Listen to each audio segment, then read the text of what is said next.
A paz, irmãos. Paz e graça. Tudo bem com vocês? Que Deus abençoe grandemente a vida de cada um de vocês. Nesse vídeo, eu quero estar falando aqui a respeito do rei Jeú.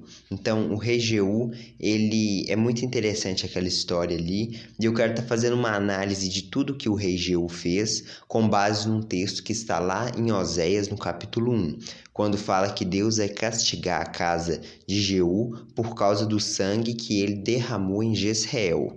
Então, é interessante isso, porque quando a gente faz a leitura do que Jeú fez, Jeú então ele se revoltou contra o rei, que no caso era o rei Jorão, o rei de Israel, das 10 tribos, e após ele se revoltar contra ele, ele matou ele e matou também o rei Acasias, que era o rei de Judá. E aí Jeú ele havia sido ungido por um discípulo de Eliseu, que Jeú seria o rei escolhido por Deus. Então Deus escolheu Jeú para ser o rei.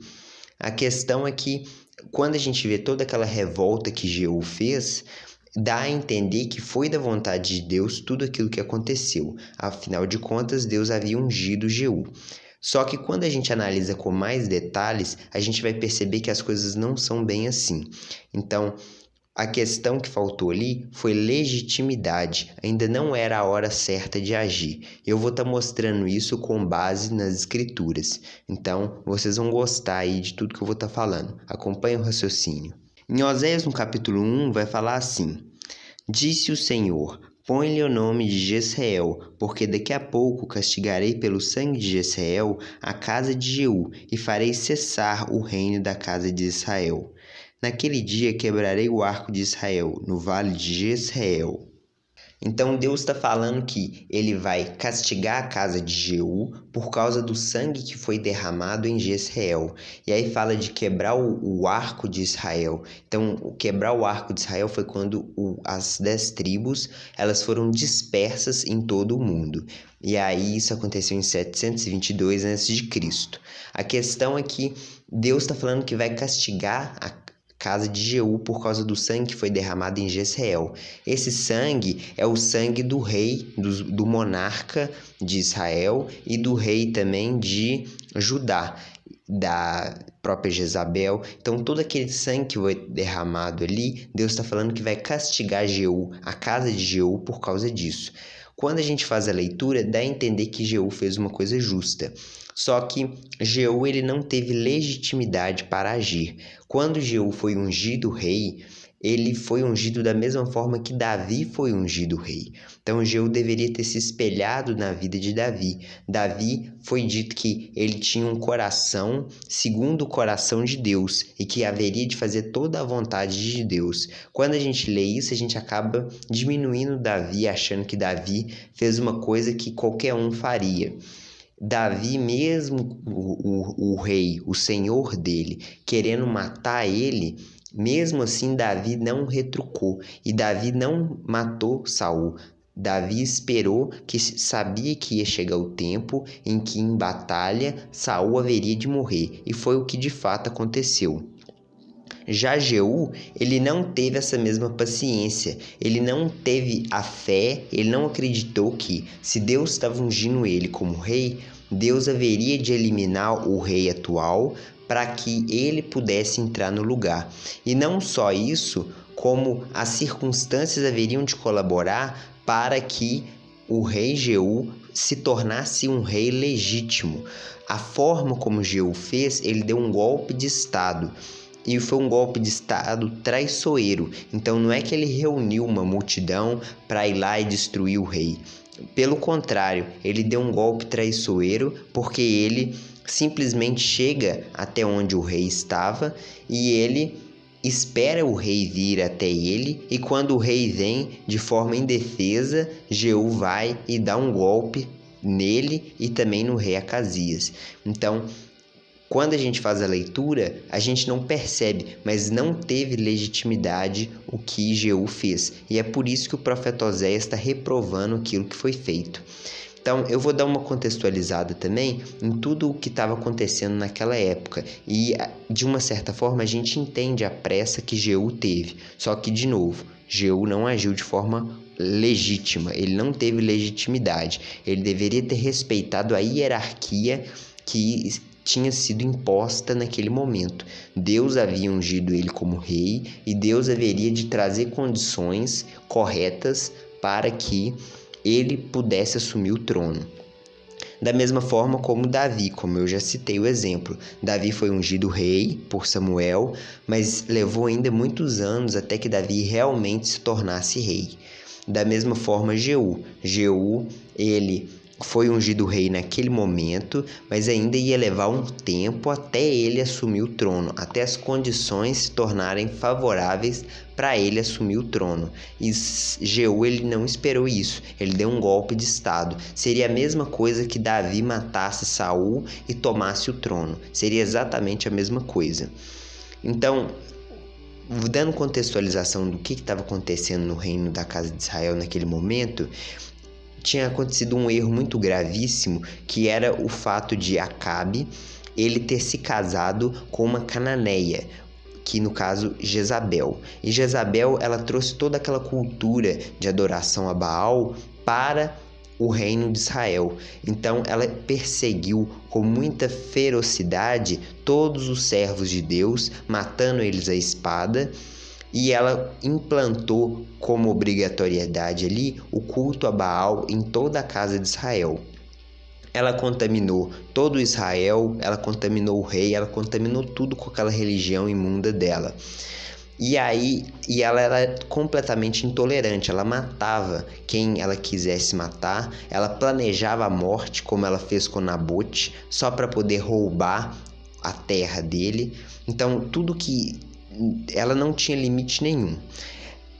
Fazendo isso, o rei Josafá, que é o rei de Judá, então vocês vão estar vendo um gráfico aí, o rei Josafá, ele, ao invés de ter tido distância desse tipo de pessoa, ele sendo um servo de Deus, como fala que ele fez o que era reto perante o Senhor, Josafá teve aliança com Acabe, que era um erro. O filho de Josafá, que se tornou rei, ele havia se casado com um filho de Acabe, que era Atália.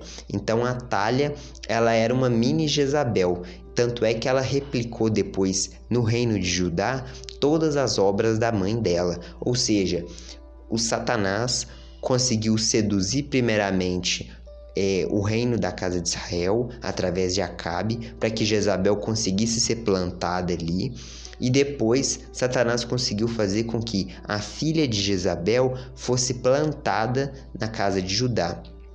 Isso foi uma coisa gravíssima, porque depois que o rei Acasias morre, Atália, ela também usurpa o trono lá em Judá e ela sai matando toda a descendência real. E essa descendência real, ela vinha diretamente de Davi, ou seja, o Messias, ele havia de vir dessa descendência. Se Atália matasse todos os descendentes de Davi, não teria linhagem pelo qual Jesus Cristo haveria de vir.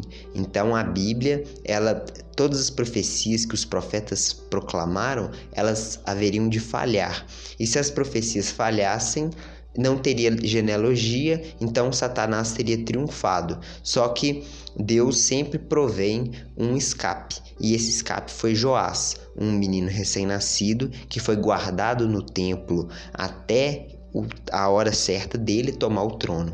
Quando Joás toma o trono, é completamente diferente do que Jeú fez, porque Joás tinha legitimidade para assumir o trono. Isso já é outra história, mas é só relacionando a história dos reis aqui. Quando Joás ele toma o trono, mesmo que novo, ele tinha legitimidade, porque ele era um descendente de Davi, enquanto que Atália não. Atália havia usurpado o trono. Agora, no reino de Israel, Jeú não era rei, ele não era descendente de rei nenhum. Então ele jamais poderia tomar o trono da forma como ele fez. Ele deveria ter esperado as circunstâncias onde Deus haveria de entregar toda a casa de Acabe nas mãos dos inimigos, que provavelmente haveria de ser os sírios, porque a Síria estava contra Israel, então eles estavam em guerra. Inclusive, o rei Jorão estava se curando de algumas feridas que ele havia tido em batalha. Então, Deus haveria de entregar toda a casa de Acabe na mão dos inimigos. Esses inimigos haveriam de devastar tudo e Jeú haveria de se destacar como um guerreiro e ele haveria de se tornar um rei. Só que isso haveria de ter todo um processo de muitos anos e Jeú não esteve disposto a esperar todo esse tempo. Jeú de imediato, com zelo e indignação, ele já agiu. Então, no próprio texto vai falar que foi uma ação justa, ele ter eliminado os adoradores de Baal, então tudo isso foram coisas só justas e corretas que ele fez. Ele ter matado Jezabel, que era uma assassina. A questão é que ele fez isso antes do tempo. Por isso que Deus aqui em Oséias vai falar que vai castigar a casa de Jeú por causa de todo o sangue derramado, porque Jeú se tornou semelhante aos outros reis passados da casa de Israel, os reis que tomavam o trono à força, sem se importar se aquilo estava de forma legítima ou não, como fez Omri, Zinri. São vários reis ali que tomaram o trono, Baasa. Então todos esses reis, eles simplesmente tomaram o trono do nada. Ao contrário, por exemplo, de Jeroboão, que recebeu a profecia de que ele haveria de se tornar o rei, ele esperou Salomão morrer, ele retornou, o povo ficou indignado com o aumento dos tributos que aconteceu por parte de Roboão, e eles constituíram um novo reino, sendo Jeroboão o novo rei. Então não houve nenhuma quebra de legalidade, não houve nenhuma quebra de legitimidade para agir. Ele tinha autoridade para se tornar o rei. E é o contrário do que Jeú fez. Jeú matou o senhor dele. Ele não respeitou o princípio de hierarquia estabelecido por Deus. Eu espero que essa dúvida tão interessante tenha conseguido sanar aí em você. Eu achei muito bacana falar sobre esse tema, porque é um assunto bem complexo de se entender quando a gente lê a história de Jeú, mas aos olhos do que o profeta Oséias falou, muda tudo, porque a gente entende que Jeú, embora ele agiu correto, como o texto fala, ele agiu de forma precipitada, porque ele se revoltou contra o senhor dele e não respeitou a hierarquia. Fechou? Então, muito obrigado por vocês terem acompanhado o vídeo. Deus abençoe.